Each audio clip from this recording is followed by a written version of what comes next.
Suspense.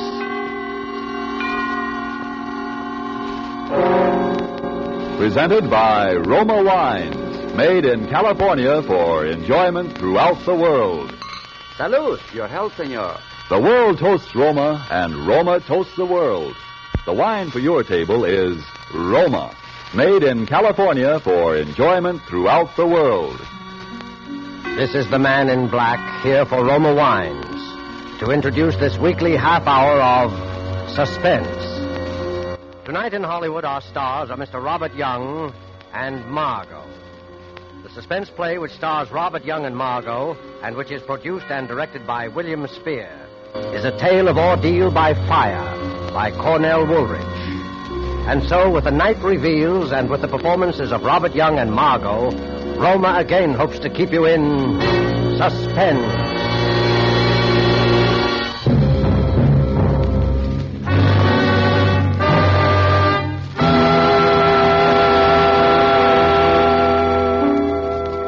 Tell us the story, Mr. Jordan.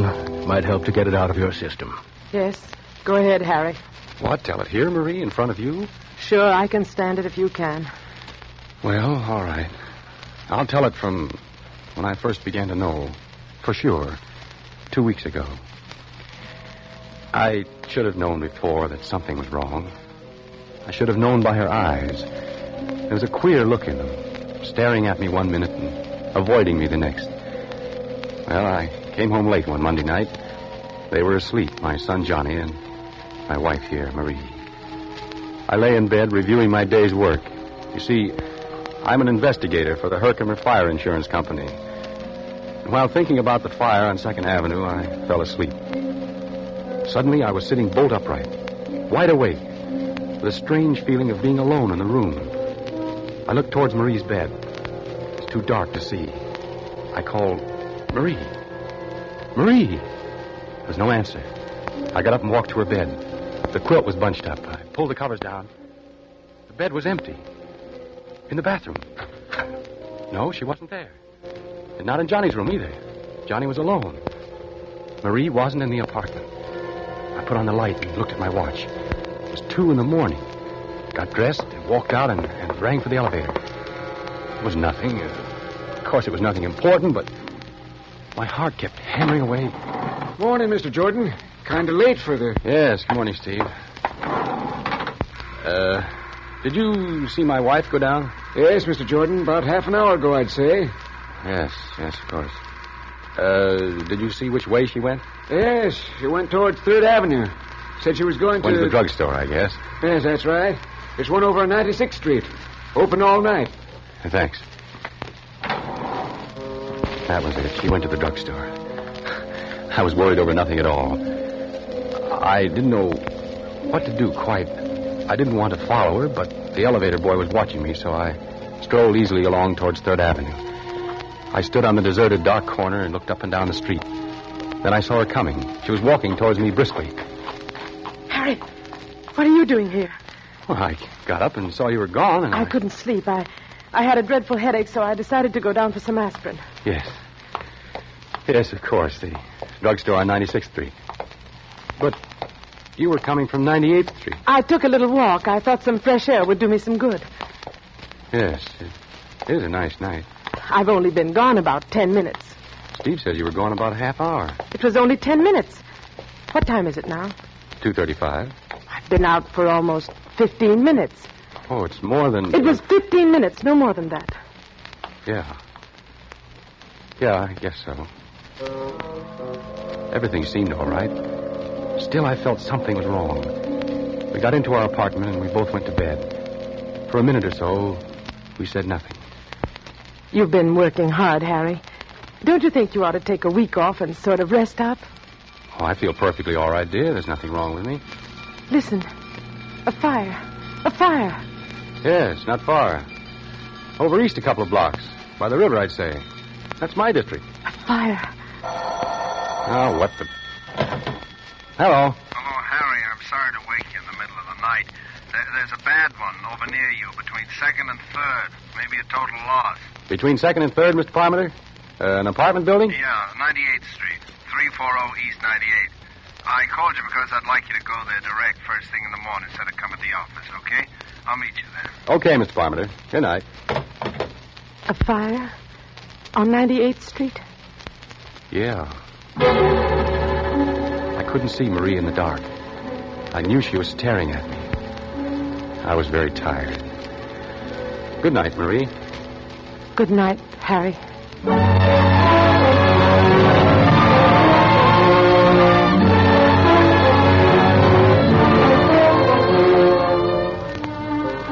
This is a story of a husband and a wife. In a moment, as the story continues, we shall learn how they came to know that death was living with them.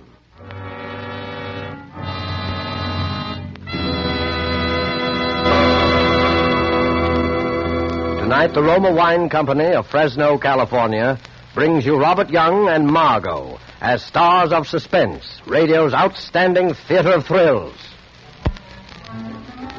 Somewhere tonight, perhaps in Havana, Cuba, a man and a girl sit at a table in a gay cafe. Music, laughter fill the big room. A tropic breeze stirs the palms in the terrace. As we watch, the young man pours wine into their glasses. They raise them in a toast to each other. Salud. Salud. Ah, an excellent wine, Verdad? As pleasant to the taste as your beauty is to the eye. Do you know where this fine wine comes from? It comes from our good neighbor to the north, Los Estados Unidos, from America. His name is Roma. Yes, from our own America, from our own sunny California come Roma wines. Made in California for the enjoyment of the world. Doesn't that tell you all you need to know to make you want to choose Roma wines for your own use? Whether your particular preference is for a nut brown sherry, a delicious red claret, or full-bodied burgundy, when you choose Roma, you know you're getting the world's best wine value. For Roma wines are America's largest selling wines. Only through such tremendous popularity can Roma afford to sell so reasonably wines into which have gone all the care and wine knowledge that produce wine masterpieces. There is a Roma wine for every taste. Simply choose the one you like best. Roma wine, made in California for enjoyment throughout the world. And now it is with pleasure that we bring back to our soundstage Mr. Robert Young as Harry Jordan and Margot as Marie, his wife, in The Night Reveals, a story well calculated to keep you in suspense.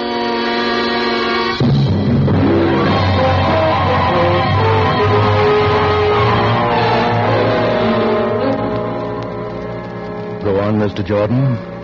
Well, gentlemen, the next morning I went over to 98th Street to inspect the remains of number 340 and to see if there was evidence of anything suspicious about the origin of the fire.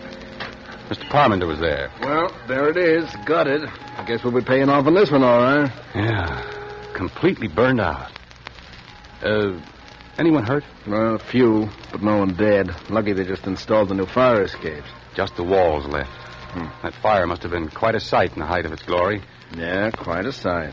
Man, those walls look pretty bad. They might collapse almost any time.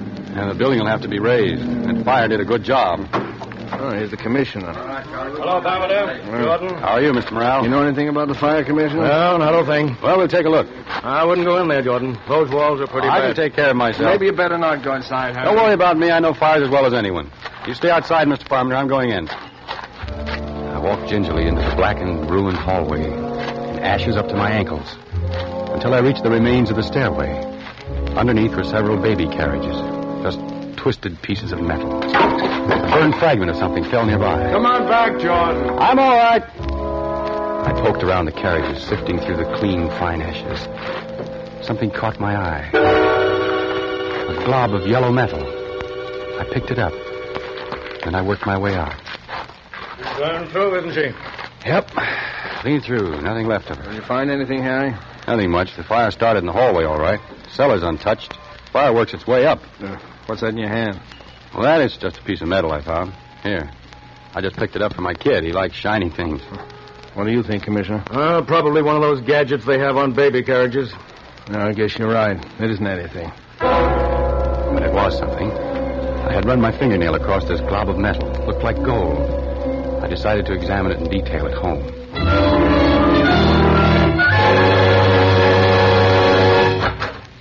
Daddy. Hiya, Johnny. Mama says I was bad today. Harry, you're home early. Yes, I got through sooner than I expected. What is it, Harry? Your locket. You're not wearing it. You never had it off before. My locket?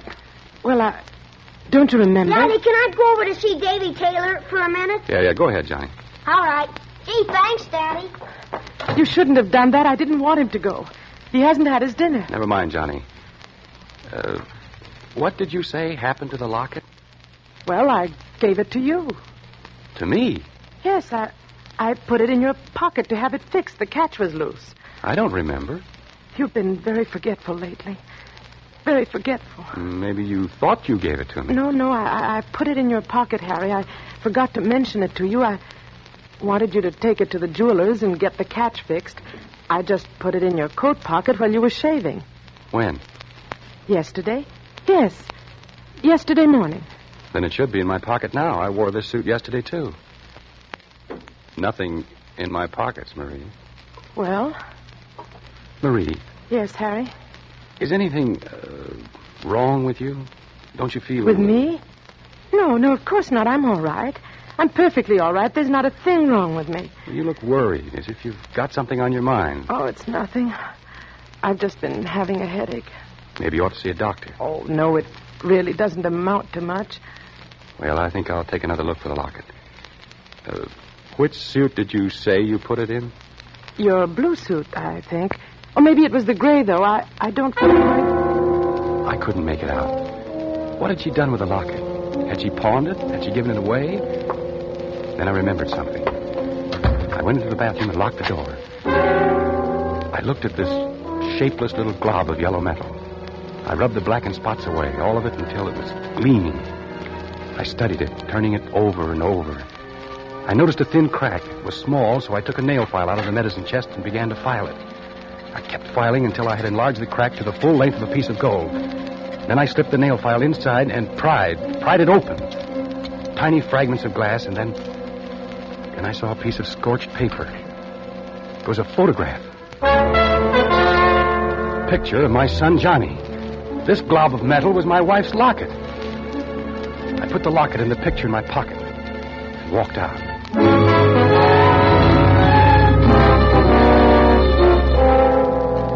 For the next hour, I sat trying to read a book while Marie busied herself, first feeding Johnny and then helping him with his homework.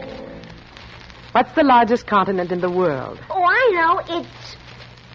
It's Asia. And the next largest? Oh, that's easy. Africa. It's full of jungles. That's where Tarzan lives. Isn't it time for Johnny to be in bed? Oh, yes, I had no idea it was so late. Run along to your room, Johnny. I'll be in a minute. All right, Mother. Good night, Dad. Good night, Johnny. Sleep well. He's getting along very well in school, except for arithmetic. He seems to be having a little trouble. Oh, Johnny will be all right. Yes. Johnny will be all right. I know he'll be all right. I watched her. She seemed very uneasy. I walked over to my pipe rack where I kept several books of matches in a jar. There weren't any there. All this time I knew she was watching me closely. I looked behind the rack. There wasn't a match around. What the devil happened to all my matches? I have a match here. Let me light it for you. Did you take the matches out of the jar, Marie? Well, Did you? Yes, I needed them in the kitchen. Shall I light your pipe for you? No, I'll light it myself. I picked a match out of the booklet. It was a clean white match with a green head. I struck it against the side. The match sputtered up into a yellow flame, fringed on the bottom with blue. Marie stared at it until I felt the sharp bite of the flame on my thumb. Would you like a cup of tea, Harry? No, dear, I don't think so. I watched her. Her hand casually brushed along the table and picked up the matches. Marie! Oh. Leave the matches on the table. I need them. I'm rather short of matches, and the pilot light isn't working. Is this the only book of matches in the house? I'll have to get some tomorrow. Where are you going, Harry? Get a drink of water. No. I'll get it for you, Harry. Never mind, Marie. I'll get it myself. I went into the kitchen. There was a paper bag alongside the gas range. Matches. All thrown in, helter-skelter. Books of matches and safety matches, all mixed together. I walked back and sat down in my chair. She sat a few feet away, torturing a handkerchief. She looked so helpless and terrified that my anger passed away. Marie, you've been having headaches lately. Perhaps you ought to see a doctor. You haven't been looking too well. I'm just tired. It's nothing serious. Look, how would you like to go away for a few days? Take a vacation. I'll get a maid to take care of Johnny and me. It'll do you a lot of good. No, I don't need a vacation. There's nothing wrong with me, but, Harry, there is... Yes? There's nothing the matter with... You were about to say something else. I've got to go into Johnny's room and see that he's covered. He always throws the covers off. I sat there looking at the door. Then I glanced about the room. There was the pack of matches lying open on the table. I closed the cover, and my eye caught a purse lying nearby. It was bulging. Harry! Well, what's the matter? My purse! Yes, your purse. Here, look. See, the handle's loose. And it's full of matches. A dozen books of them. And these newspaper clippings. Give it back to me. Why are you saving these clippings? Why do you carry matches with you? I bought the matches in a store. They were a dozen for 5 cents. These clippings, look here.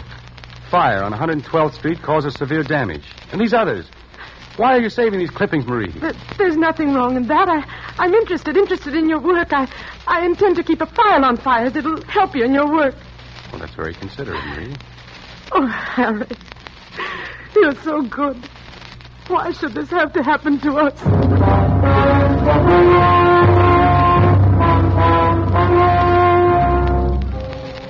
Towards midnight, I went to bed. Marie didn't follow me. I lay in the semi-darkness, wide awake, trying to think what I should do. I couldn't collect my thoughts. Every time I closed my eyes, I could see the flame of the match, yellow and blue, crawling along the matchstick. Then Marie came in with a cup of steaming liquid. Drink this, Harry. It'll help you sleep. Oh, what is it? It's cocoa. It's very good for you. I'm not the one that's having trouble falling asleep. We both couldn't sleep last night. I'm taking some of this myself as soon as I go to bed. All right, leave it on the nightstand. Be sure to drink it while it's hot. Yes, Marie, I will. Good night, darling. Good night, Marie. Cocoa. Then suddenly I knew. I looked around quickly for something to pour it in. There was a radiator pan. It was empty. I poured the cup of liquid into it. Then I lay back and waited. Waited for her next move. About a half hour later, I heard the door open softly and Marie tiptoed towards my bed. Harry. Are you asleep? I didn't answer, but breathed evenly. She hovered for a moment over me, then she tiptoed out, carefully closing the door behind her. I dashed out of bed and hurried into my clothes. Quickly, I poured the liquid from the pan into a bottle and put it into my pocket. Then I grabbed my coat and followed her. I rang for the elevator. She had only a few minutes headway. I would catch up to her easily, and then we'd have a showdown. Steve looked at me with controlled amazement. Hello, Steve. Hello, Mr. Jordan. My wife went down a moment ago, didn't she? Yes, Mr. Jordan. Just took her down. She went towards 3rd Avenue, didn't she? I think so. She sort of stopped me for a minute and then turned towards 3rd. Had to get back to the elevator because you were ringing. When I reached the corner, I looked up and down 3rd Avenue, and I saw her. She was walking north. I crossed to the other side of the street and followed her, keeping at a distance. 98th Street, she turned east. Down the middle of the block was the remains of last night's fire. She paused in front of the gutted building for a long time, just stood there, looking at it. Then she walked inside. I waited for a few seconds and then followed her. It was pitch dark in the burnt-out hallway. Ahead of me, I could see the glow of a match. Then I saw what she was doing. She was collecting the charred debris near the baby carriages. How foolish. There wasn't anything that could burn there now. She lit another match. I watched the flame light up her face. A face so intent upon her work that she didn't hear me approach. Marie? Who's there? Me, Harry. Harry, why did you... Come along, Marie. We'd better get out of here. The police. I took her hand, and without a word, she came along. We walked home in complete silence. We both knew. When we came to our apartment house, I stopped and rang for the elevator. In the light of the hallway, I could see her face. My wife's face. Ashy gray, her eyes bright and painful. You run upstairs, Marie. I'll be along in a minute. Harry, where are you going? I'll be right back. Please, Harry, don't do anything. You run along, Marie. You're not going to... No, I'm only going to the drugstore to get something. I'll be back in a few minutes.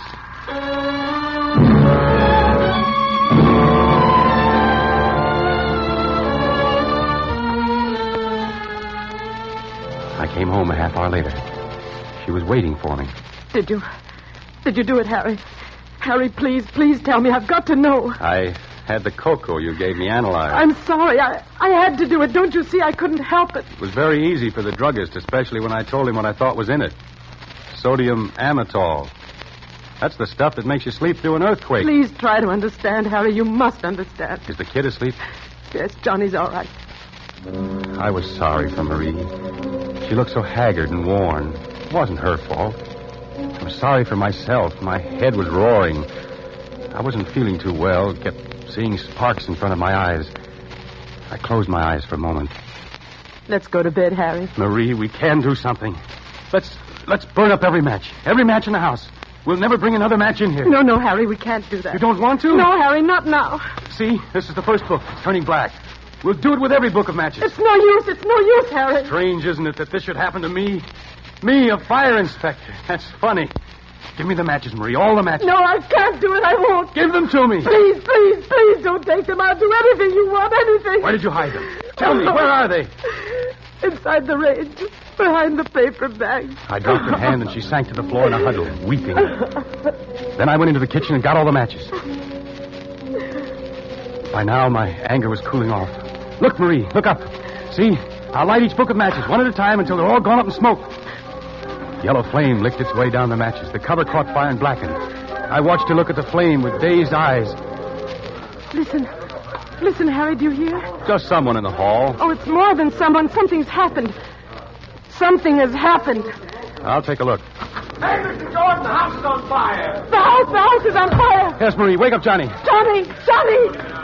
We'll have to hurry. The flames are coming up the stairs. There's an upward draft. What's the matter, Mother? The house is on fire. We've got to get out, Johnny. Come on. It's too late to go down. We'll have to go up through the roof. Oh, I've hurt my leg. Come along, Johnny. Mother, wait for Mother. She'll come along. No, I want to wait for Mother. It's all right, Johnny. Go along with Daddy. I'll follow you. No, I won't go. I won't go without you, Mother. Hold on to my arm, Marie. Come on. Give me your hand, Johnny. Don't be scared. The fire won't hurt you. It won't hurt you at all. You're safe with me.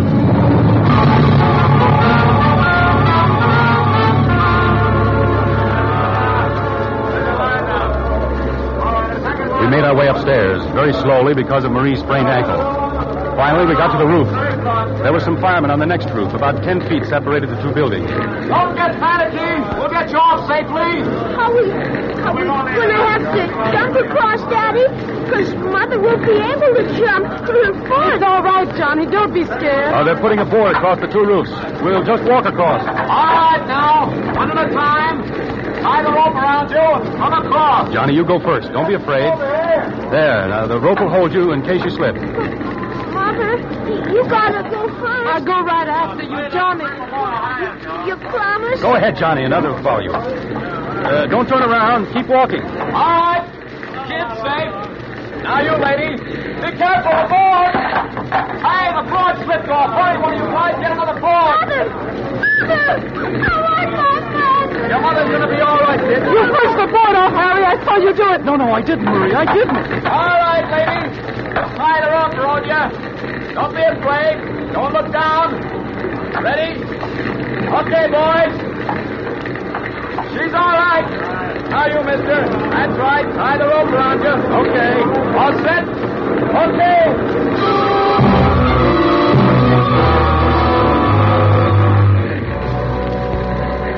On the ground, we stood there, the three of us, watching the fire. Sparks were shooting up through the hole where it had bitten through.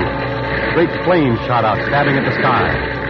The top of the roof was burning now. A red flame crawled along, searching out the inflammable spots. A wooden pole caught fire and blazed up in a long, narrow, curving arc. The wind was helping her. All this time, Marie was shaking violently, not with cold. I pitied her.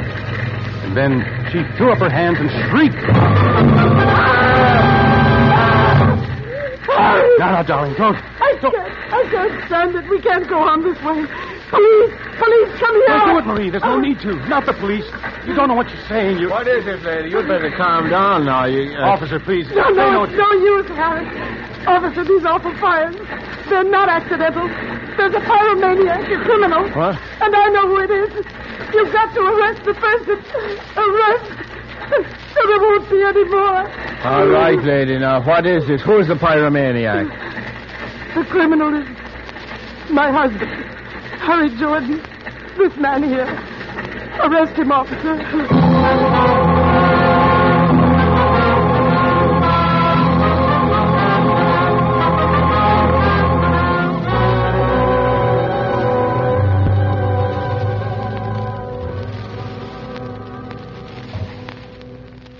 Well, that's about all there is to the story, gentlemen. Then I was brought here. Must have sounded kind of, well, painful for you to hear it all over again, Marie. No, it was all right, Harry. I wonder, I got a cigarette. Could I... No, I'll light it for you, Harry. You don't have to worry. I won't try and keep the matches here. She's been awfully good to me, gentlemen. You'll take good care of her, won't you? She tried everything to help. She hid the matches so as to keep them from me. She even tried to give me sleeping pills so I wouldn't. It's all right, Harry. I'm sorry about the locket, dear. Must have fallen out of my coat when I was in that building in 98th Street. It's all right, Harry. You can buy me another one sometime. You can't blame anybody for liking fires. It's not their fault. Fires are beautiful to watch. So bright and clean. They burn up all the filth and dirt. And they're magnificent to watch. Especially the big ones. The way the flames roar and crackle, lighting up everything around you. The beautiful fire. The beautiful fire.